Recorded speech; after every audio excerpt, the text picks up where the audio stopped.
सभी को राम राम। मैं B.S. पंवार अपने चैनल ड्राइंग स्टडी में आप सभी का स्वागत करता हूँ। दोस्तों, इससे पहले हमने पहाड़ी शैली को पढ़ा था। पहाड़ी शैली को हमने 7-8 वीडियो में पढ़ा था। उसमें हमने उसके MCQ भी क्लियर किए हैं और विस्तार से भी हमने उसको पढ़ा है। आज हमारा टॉपिक है अजंता शैली। तो अजंता की जो गुफाएं हैं उसके बारे में आप सबने पढ़ा होगा। तो आज हमने जो है वो उन गुफाओं के बारे में भी पढ़ना है, अजंता शैली के भी बारे में पढ़ना है। तो वीडियो थोड़ा लंबा हो सकता है, इसके लिए आपको थोड़ा बैठना पड़ेगा, वीडियो को ध्यान से सुनना पड़ेगा और क्या क्या टॉपिक इसमें आए हैं वो आपने बड़े विस्तार से देखना है। वीडियो लंबा थोड़ा जरूर हो जाएगा, पर इसमें जो जानकारी आपको मिलेगी वो बहुत ज़्यादा होगी। बहुत ज़्यादा क्वेश्चन इससे बनता है और ये जो है आपके लिए बहुत इंपॉर्टेंट आज का अध्याय आपके लिए होने वाला है। आगे जब आप इसको देखेंगे, जब आप वीडियो पूरा देखेंगे तो आपको लगेगा कि सच में ही ये वीडियो जो है वो बहुत इंपॉर्टेंट आज आपके लिए होने वाला है। तो कॉपी पेन लेकर के बैठ जाइए और नोट करते रहिए जो जो हम यहाँ से पढ़ेंगे। और कल जो है हम इसके MCQ का जो वीडियो देखेंगे। आज हम इसको विस्तार से पढ़ रहे हैं, कल जो इसमें से क्वेश्चन बन रहे हैं उसको हम जो है वो MCQ के जो है प्रश्न हम कल इसमें पढ़ेंगे। तो देरी ना करते हुए शुरू करते हैं। आज का अपना टॉपिक है अजंता गुफा।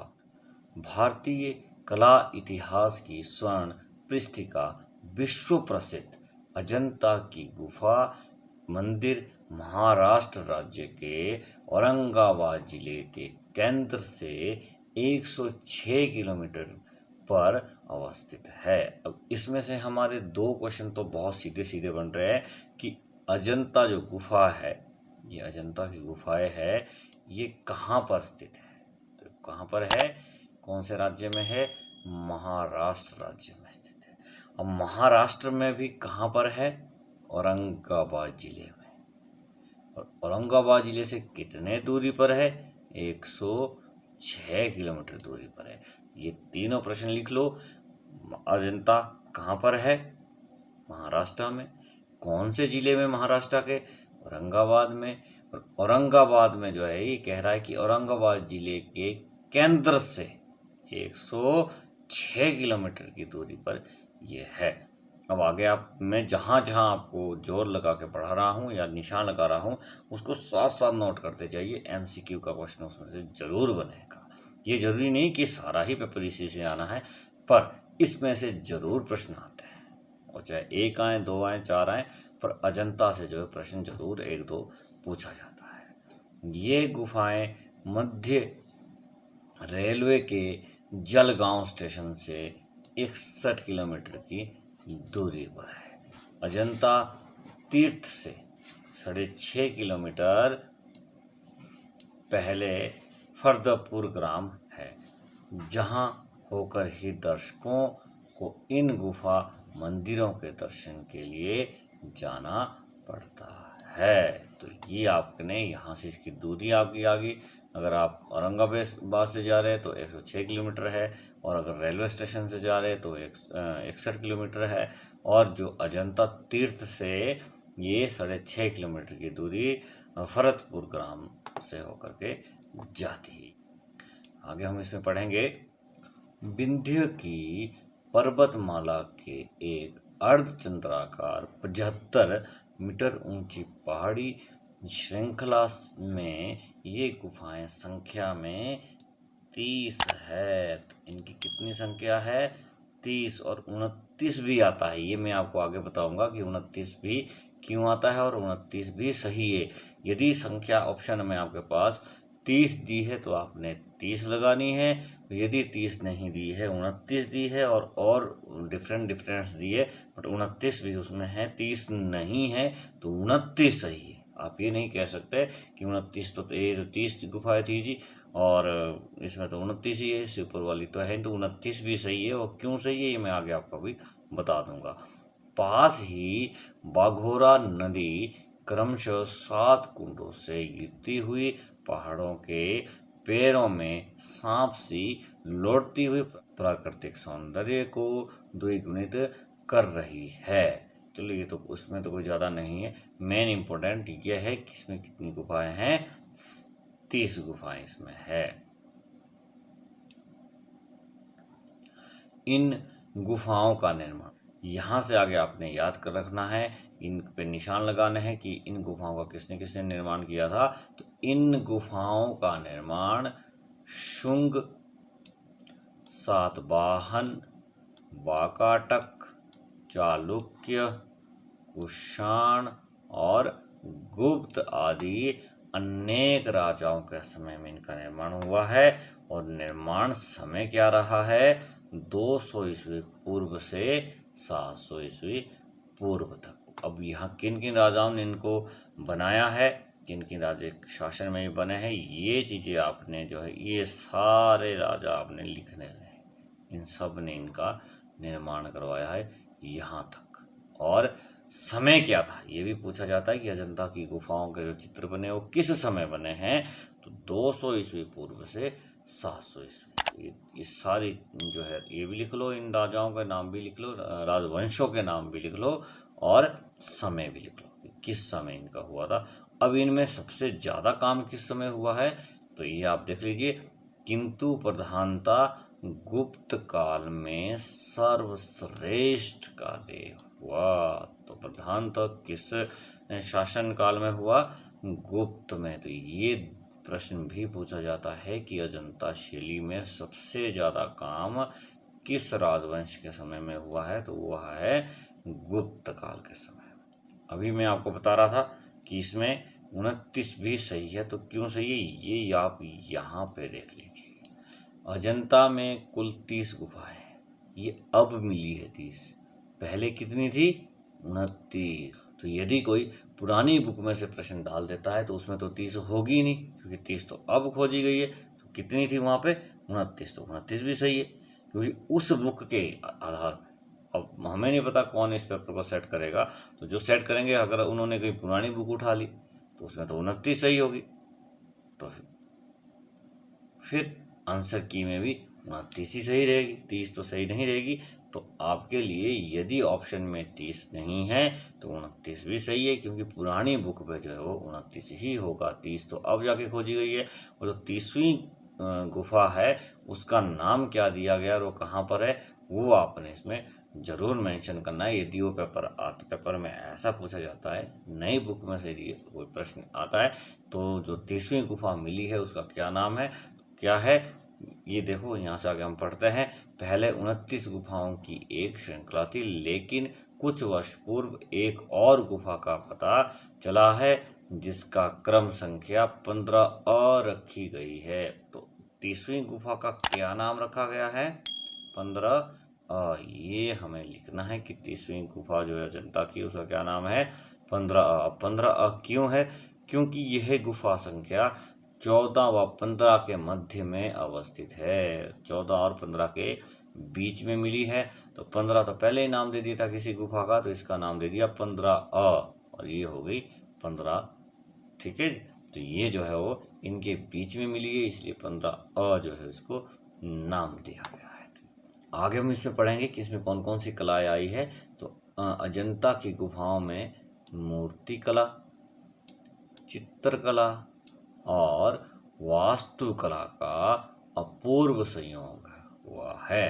तो यहाँ पे हर तरह की कला पे जो कार्य किया गया है, मूर्ति कला पे भी है, चित्रकला पे भी है और वास्तुकला पे भी है। तो इस काल को, ये बहुत ज़्यादा आगे प्रश्न बहुत इसमें बन रहे हैं कि इस काल को बोध कला भी कहा जाता है। अब ये बोध कला इस काल को क्यों कहा जाता है, क्योंकि इन गुफाओं का समस्त चित्रण भगवान बुद्ध की जीवन घटनाओं एवं जन्म जन्मांतर की कथाओं से संबंधित है। तो इसको क्या कहा जाता है, बुद्ध कला। तो अजंता की कला को क्या कहा जाता है, बुद्ध कला भी कहा जाता है। तो यदि यार बुद्ध कला कौन सी है, तो कौन सी कला है वो अजंता जो कला है वही बुद्ध कला है। क्यों है, क्योंकि बुद्ध के बारे में इसमें बहुत सारे चित्र बने हैं, जीवन घटनाओं पे, उनके जन्म जन्मांतर पे जितनी भी कथाएं बनी है उस तरह के चित्र जो है वो इसमें बने हैं।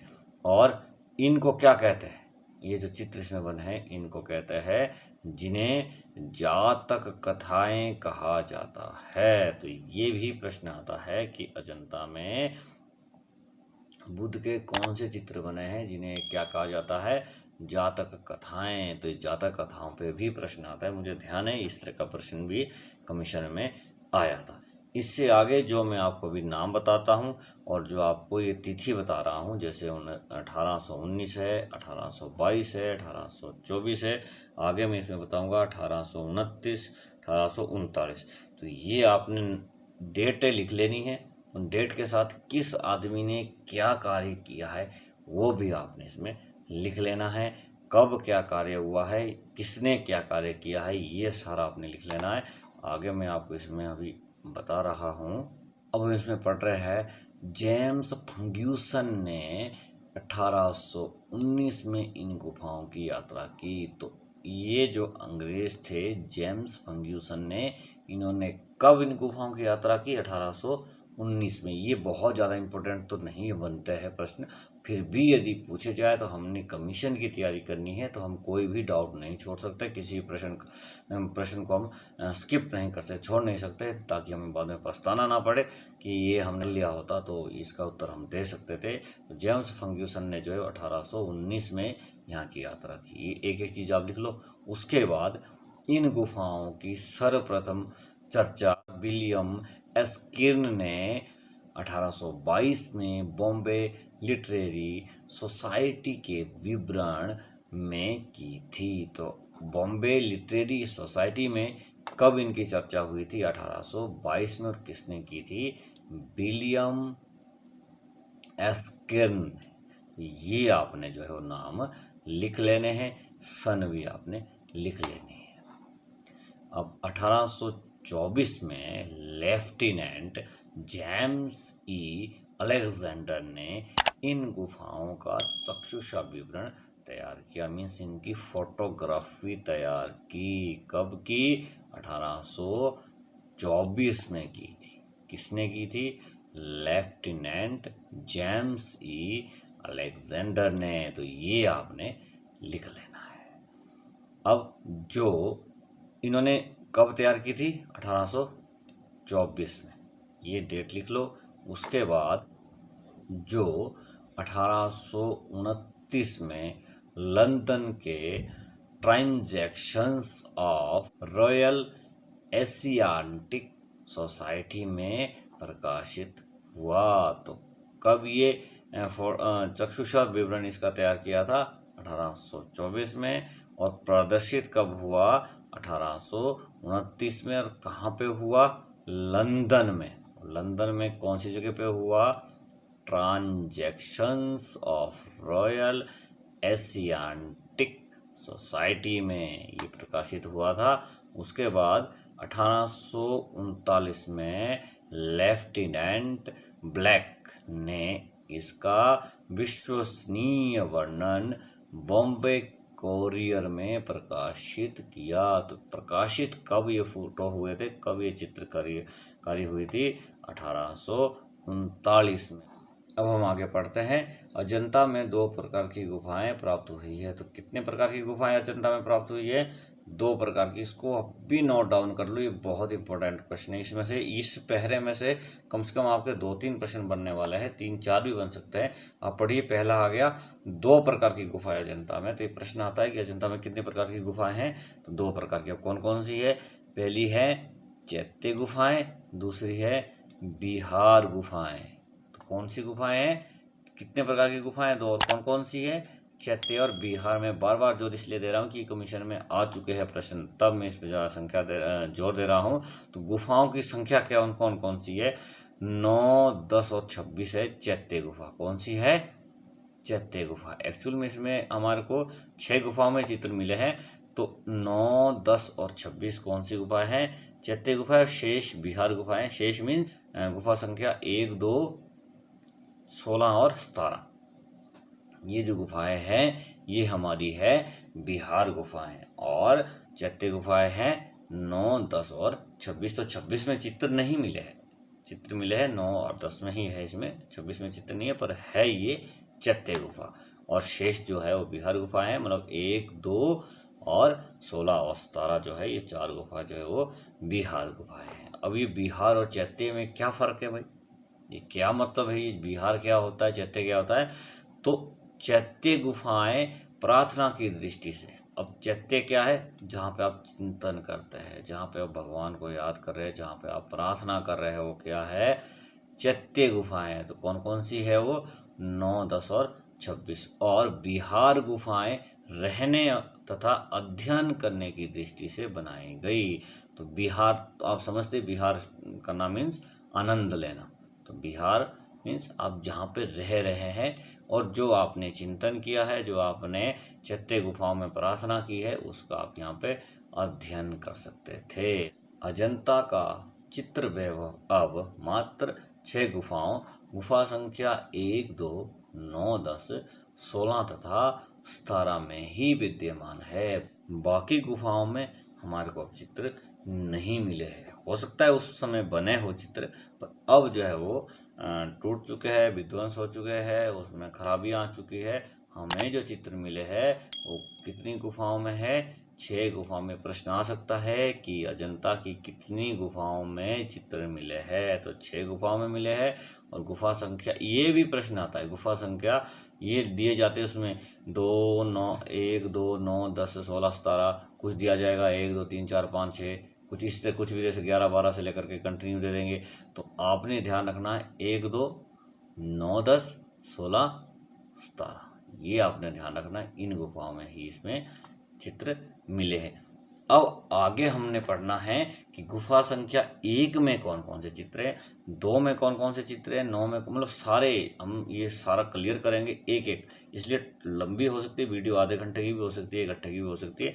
तो बने रहिए इस वीडियो के साथ। अजंता की डिटेल स्टडी हम आज ही करेंगे, इसी वीडियो में हम क्लियर कर रहे हैं। तो हम चलते हैं आगे गुफा संख्या 1 की तरफ। फिर गुफा संख्या 1 में कौन कौन से चित्र है और क्या क्या उसमें बना हुआ है, वो थोड़ा आपके लिए एक्साइटेड भी है कि क्या होगा उस गुफा में और कौन कौन से चित्र बने हैं। तो शुरू करते हैं, आगे हम चलते हैं गुफा संख्या 1 की तरफ। तो हम पहुंच चुके हैं गुफा संख्या 1 में। अब इमेजिनेशन करिए कि हम वहीं पे खड़े, उसी गुफा के सामने खड़े हैं, तो आपको ज़्यादा अच्छे से ये समझ आएगा। और अब यहाँ पे आपने लिख लेना है कि इसमें कौन कौन से चित्र हमारे को इस गुफा में मिले हैं। इसमें बहुत सारे चित्र मिले और ये पूछा जाता है कि गुफा संख्या इतने में कौन कौन से चित्र मिले हैं, या एक जो है वो चित्र दिया जाएगा और ये पूछा जाएगा कि ये चित्र आपकी अजंता की कौन सी गुफा से लिया गया है। तो ये आपने इनको लिखना है, इसमें कौन कौन से चित्र मिले। मेन है कि हर गुफा में चित्र मिले, इसको पढ़ने का सिर्फ एक ही मतलब है, हर गुफा में हमें चित्र मिले। कौन कौन से मिले वो आपने अपने पास लिख लेने हैं। और मैंने इसके ट्रिक भी बना रखे हैं, वो ट्रिक मैं सिर्फ उन्हीं बच्चों को बताऊंगा जो मेरे साथ व्हाट्सएप ग्रुप में जुड़े। मैंने एक व्हाट्सएप ग्रुप तैयार कर रखा है डीएम कमीशन 2021 का। तो उस ग्रुप में जो मेरे साथ बच्चे जुड़ेंगे उनको मैं इसको याद करने की ट्रिक भी बताऊंगा। एक ट्रिक तो इसी वीडियो में बता दूंगा ताकि आपको लगे कि सच में ही वो ट्रिक काम करने वाली है। और लास्ट की जो गुफा है मैं बताऊँगा, उसकी मैं ट्रिक भी आपको बता दूँगा याद रखने की। चलो अभी तो शुरू करते हैं। तो गुफा संख्या 1 जो है ये एक बिहार गुफा है। इस गुफा की बाईं दीवार पर विश्व प्रसिद्ध पद्म पाणी बोधिस्तव का चित्र बड़ा ही मर्मस्पर्शी और कलात्मक है। तो पहला ही चित्र यहाँ पे आ गया है, पद्म पाणी बोधिस्तव। तो ये कौन सी गुफा में है भाई? गुफा संख्या 1 में है। ठीक है, इसमें हाथ में कमल लिए बोधिस्तव को विश्व चिंतन में लीन दर्शाया गया है। तो किस स्थिति में दर्शाया गया है? विश्व चिंतन में भगवान बुद्ध को इसमें दर्शाया गया है। दूसरा विश्व प्रसिद्ध चित्र कौन सा है इसमें, ये लिख लो। दूसरा प्रश्न, दूसरा है चित्र है भगवान बुद्ध सांसारिक दुखों को दूर करने के लिए भूमि को साक्षी मानकर भूमि स्पर्श मुद्रा में है, वज्रासन में लीन है। कौन से आसन में है? वज्रासन में लीन है। चारों ओर मार विजय मार का मतलब है कामदेव पर विजय प्राप्त की है उन्होंने। कामदेव चारों ओर से उनके ऊपर प्रलोभन डाल रहे हैं। तो चलो पढ़ ही लेते हैं। मार चारों ओर मार की सेवा उन्हें अनेक प्रकार के प्रलोभन देते हुए चित्रित की गई है। इसी गुफा में वज्रपाणी, शिव जातक, नागराज, शंखपाल, श्रीवत्सी का चमत्कार, महाजनक की कथाएं, ये सारे चित्र इस गुफा में हैं। तो ये आपने क्रमशः लिख लेने हैं और ट्रिक आप जैसे भी चाहो बना सकते हैं याद रखने के लिए गुफा संख्या 1 की। अब हम आगे चलते हैं गुफा संख्या 2 की तरफ और उसमें पढ़ते हैं कि उसमें कौन कौन से चित्र दिए गए। तो लो जी, हम पहुंच चुके हैं गुफा संख्या 2 पर। बड़ा दूर था भाई, मैं तो बहुत थक गया यहाँ पहुँचते पहुँचते। चलो कोई बात नहीं, अब पहुँच गए तो इसको भी पढ़ लेते हैं। यह भी एक बिहार गुफा है।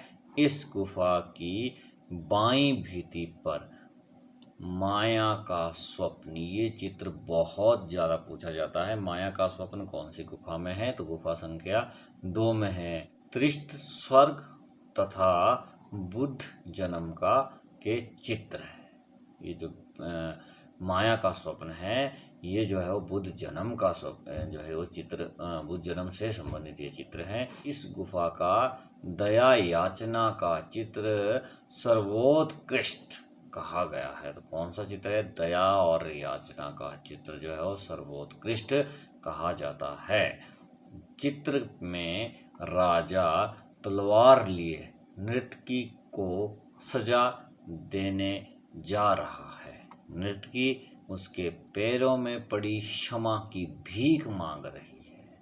महाहंस जातक के चित्र में हंस के रूप में बोधिसत्व बनारस के राजा व रानी को उपदेश दे रहे हैं। इसी गुफा में एक वैराग्य सूचक साधु, ये भी चित्र आपका इम्पोर्टेंट है, वैराग्य सूचक साधु का चित्र है। कुछ विद्वानों ने इसे सर्वनाश सूचक साधु या राजदूत माना है। तो सर्वनाश सूचक भी पूछा जा सकता है और वैराग्य सूचक साधु भी पूछा जा सकता है। तो ये एक ही जो है वो चित्र है। ये इस गुफा में विदुर पंडित जातक और झूला झूलती राजकुमारी के चित्र है। तो इस गुफा में जितने भी चित्र मैंने आपको बताए हैं अभी, ये आपने सारे नोट कर लेने हैं, अपने पास लिख लेने हैं। चलो हम आगे बढ़ते हैं, गुफा संख्या 9 की तरफ बढ़ते हैं। चलो जी, हमारा सफ़र पूरा हुआ और हम पहुँचे गुफा संख्या 9 पर। अब यह एक चैत्य गुफा है। कौन सी गुफा है भाई? चैत्य गुफा है। अब आपने मुझे कमेंट में लिखना है इन दोनों गुफाओं के बारे में कि कौन कौन सी गुफाएं जो है वो चैत्य गुफा है और कौन कौन सी बिहार गुफाएं है। कौन कौन सी संख्या बिहार गुफाओं की है, ये आपने मुझे कमेंट में ज़रूर लिखना है सबने, जो तो मुझे पता चल जाएगा कि आपने इस टॉपिक को ढंग से पढ़ा है और ढंग से वीडियो को देखा है। तो ये एक चैत्य गुफा है। इस गुफा में स्तूप पूजा वाला विश्व प्रसिद्ध चित्र है। तो कौन सा चित्र है? स्तूप पूजा वाला जो है एक चित्र इसमें बना हुआ है, विश्व प्रसिद्ध चित्र है। लगभग 16 व्यक्ति, अब इस चित्र में की क्या खासियत है? लगभग 16 व्यक्तियों का एक समूह स्तूप की ओर बढ़ता अंकित किया गया है। इसी गुफा के भीतरी भाग पर बाईं ओर खिड़की के ऊपर कंदरा पर एक वृक्ष की छाल में 2 नाग पुरुष बैठे हुए चित्रित है। इसी गुफा में पशुओं को खदेड़ते हुए चरवाहे अंकित किए गए हैं। तो ये इस गुफा के चित्र है। इस गुफा में कौन कौन से चित्र बने हुए हैं? स्तूप पूजा का चित्र बना हुआ है, इसमें नाग पुरुष का इसमें चित्र बना हुआ है और पशुओं को खदेड़ते हुए चरवाहे जो है वो इस गुफा में बने हुए हैं। और ये जो गुफा है हीनयान और महायान से संबंधित ये चित्र इसमें है। ये भी प्रश्न है इसका, ये मैंने कहीं और जगह से अंकित किया है, इसमें लिखा हुआ नहीं है, पर मैं इसको ऐड कर रहा हूँ। मुझे एकदम ध्यान आ गया यहाँ पे कि जो गुफा नंबर संख्या 9 है ये हीनयान और महायान से संबंधित है, क्योंकि बुद्ध की जो 2 शाखाएं थी ना, हीनयान और महायान, तो उन दोनों में जो है ये दोनों से ही ये संबंधित है, हीनयान से भी और महायान से भी ये संबंधित इसमें चित्र मिले हुए हैं। तो चलो हम पढ़ते हैं, गुफा संख्या 10 की तरफ आगे बढ़ते हैं। चलिए, तो नज़दीक की गुफा थी, 9 और 10 में ज़्यादा दूरी नहीं थी, तो हम थके नहीं हैं। चलो जी, गुफा संख्या 10 को पढ़ते हैं। यह भी एक चैत्य गुफा है, ये पहले मैं आपको बता चुका हूँ।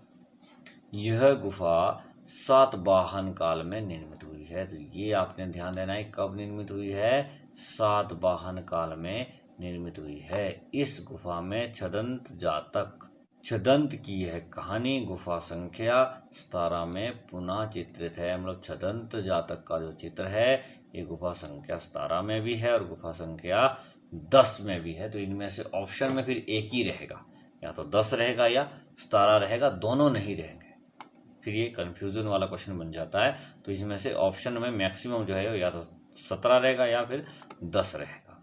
इस कहानी के अनुसार पूर्व जन्म में एक बार भगवान बुद्ध ने 6 दांतों वाले हाथी के रूप में जन्म लिया था। छदंत जातक का मतलब है 6 दांत वाला जन्म। यह समझ आ गया छदंत जातक क्या है?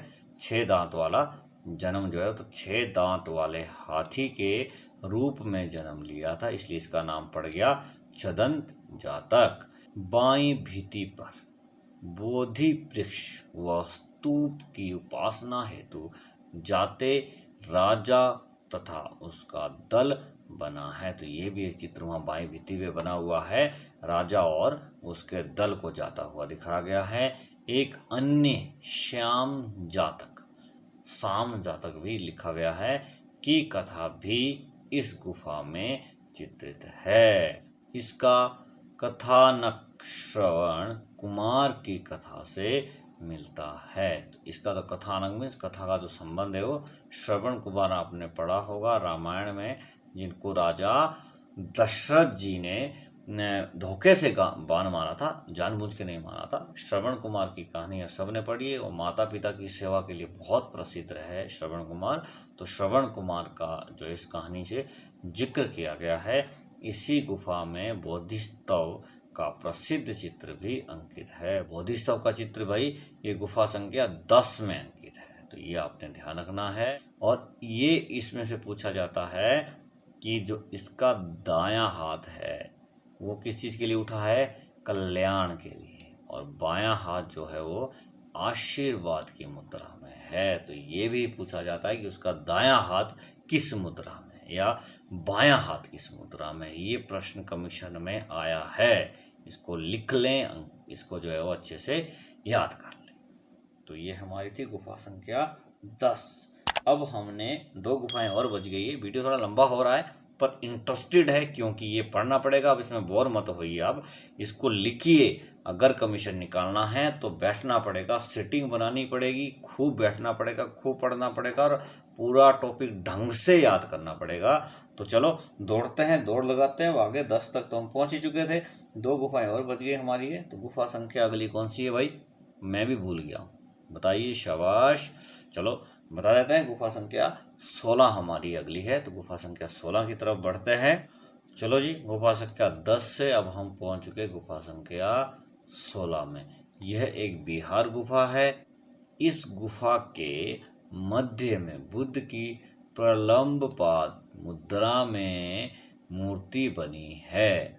इस गुफा में सुजाता की खीर, नंद की दीक्षा आदि जातक कथाओं का चित्रण है। तो ये दोनों चित्र जो आपने लिख लेने हैं। इस गुफा में मरणासन राजकुमार, ये बहुत पूछा जाता है भाई, ये प्रश्न बहुत ज़्यादा इम्पोर्टेंट है। ये मरणासन राजकुमारी कौन सी गुफा में है? तो मरणासन राजकुमारी का जो चित्र है वो गुफा संख्या 16 में है।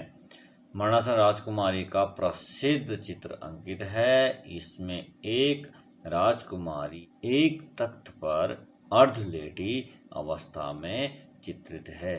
एक स्त्री उसे सहारा दे रही है, एक अन्य स्त्री उसे पात्र में औषधि देने का कार्य कर रही है। तो ये जो मरणासुर राजकुमारी का चित्र है, इसमें एक स्त्री जो है वो तख्त पे लेटी हुई दिखाई गई है। लग रहा है कि शायद इसकी जान कभी भी निकल सकती है, तो एक दूसरी स्त्री जो है वो उसको औषधि देने का कार्य कर रही है।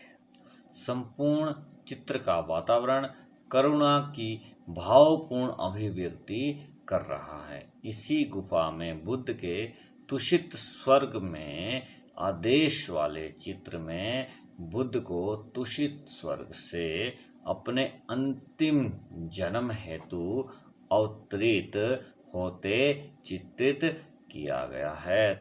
बुद्ध का तुषित स्वर्ग ये चित्र का नाम है।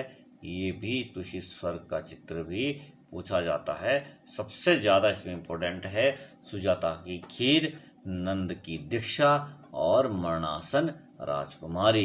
ये तीन तो इसमें बहुत ज़्यादा इम्पोर्टेंट है। वैसे तो इसमें सारे ही इम्पोर्टेंट है, पर तीन इसमें बहुत ज़्यादा पूछे जा सकते हैं। मरणासन राजकुमारी तो सबसे ज़्यादा इम्पोर्टेंट है। तो ये हमारी गुफा संख्या थी 16। अब हम चलते हैं गुफा संख्या 17 की तरफ। तो चलो हम गुफा संख्या 17 यहीं से पढ़ना शुरू करते हैं। गुफा संख्या 17 यह एक बिहार गुफा है।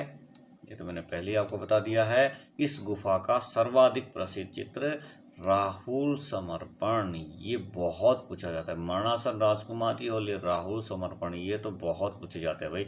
मरणासन राजकुमारी का चित्र जो है गुफा संख्या 16 में है और राहुल समर्पण का चित्र गुफा संख्या 17 में है। इसे जो है बहुत ज़्यादा पूछा जाता है।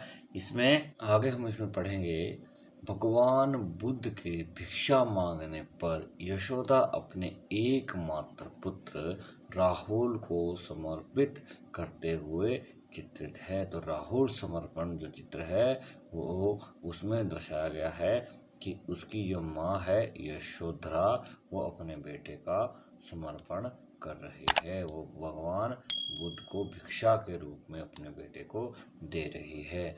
इसी गुफा में मृग जातक और सिहिला वादन की कथा भी चित्रित है। तो ये जो है इसी गुफा में जो है ये दो चित्र और भी अंकित है। सिहिला वादन और मृग जातक का चित्र जो है वो इस गुफा में अंकित है। अजंता के चित्रों में रेखाओं के प्रयोग में गति, लय, संयम और संतुलन है। तो रेखाओं पे एक प्रश्न इसमें से जरूर पूछा जाता है एमसीक्यू में कि जो अजंता की रेखा है वो किस तरह की है। भावांकन के लिए प्रसिद्ध यहाँ के चित्रों में रेखाओं की प्रधानता है। अब आगे बता रहे हैं कि इन चित्रों में रंग कैसे जो करते थे और कहाँ से इन रंगों को लाते थे। तो चित्रों में पीले रंग के लिए पीली मिट्टी, लाल के लिए गेरुई मिट्टी, सफ़ेद के लिए चीनी मिट्टी, जिप्सम या चूना, काले रंग के लिए काजल, नीले के लिए लाजवर्थ तथा हरे के लिए ग्लेकोनाइट पत्थर प्रयोग किया गया। लाजवर्थ बाहर से आयात किया जाता था। बाकी रंग स्थानीय खनिजों से उपलब्ध कर लिए जाते थे। इन रंगों को गोंद अथवा सदेश के साथ घोलकर तैयार किया जाता था। तो ये हमारी जो है गुफा संख्या 17 के बारे में जानकारी थी। अब मैंने आपको बताया था कि लास्ट में अंत में मैं आपको एक ट्रिक बताऊंगा जो कि आपने याद रखनी है और जिससे कि आपको ये जो चित्र है वो आसानी से याद रहेंगे। हमारे पास गुफा संख्या 17 में 4 मुख्य चित्र है, उनको याद रखने के लिए मैंने एक ट्रिक बनाई है जिसका नाम है राम सिंह। क्या नाम है जी? राम सिंह। अब आपने राम सिंह को याद रखना है। अब हम क्या करते हैं, एट लास्ट जो है हम भगवान को याद करते हैं। जब हमारे हाथ पांव थक जाते हैं, हम पूरी अपनी व्यवस्था करने के बाद हमारे पे जो सफलता हमें नहीं मिलती है, तो हम भगवान को याद करते हैं। अब हम यहाँ कौन से भगवान को याद करेंगे, राम को याद करेंगे। और मैंने ट्रिक बना दी है राम सिंह। ये लास्ट गुफा है, वैसे तो 30 गुफाएं हैं ना, पर इसमें जो है जिसमें चित्र है वो 17वीं गुफा, लास्ट गुफा। इसके बाद इसमें चित्र नहीं है, तो याद रखना है कि लास्ट में अंतिम गुफा है। अंत में हम किसको याद करते हैं, भगवान को याद करते हैं। अब इसमें हम भगवान कौन सा याद करेंगे, भगवान राम को याद करेंगे। तो इस गुफा के चित्रों को याद करने के लिए हमने ट्रिक बनाई है राम सिंह। अब राम में रा का मतलब है राहुल समर्पण, मोह का मतलब है मृग जातक, सिंह का मतलब है सिंहला वादन, और ह का मतलब है हाथियों का मिलन। ये हाथियों का मिलन भी इसी गुफा का एक चित्र है। ये जो है आपने याद रखने के लिए मैंने बना दिया राम सिंह। मीन्स रा से राहुल, म से मृगजात, स से सिंहला वादन और ह से हाथियों का मिलन। तो दोस्तों, ये वीडियो आपको कैसी लगी है ज़रूर मुझे कमेंट में बताएं। वीडियो अच्छी लगी है तो वीडियो को लाइक करें, चैनल को सब्सक्राइब करें, ताकि इसी तरह की वीडियो की आपको जो है जानकारी मिलती रहे। बेल की घंटी को दबा दें, ऑल पर क्लिक करें, ताकि सबसे पहले आपको वीडियो की नोटिफिकेशन मिल सके। Thanks for watching my channel drawing study.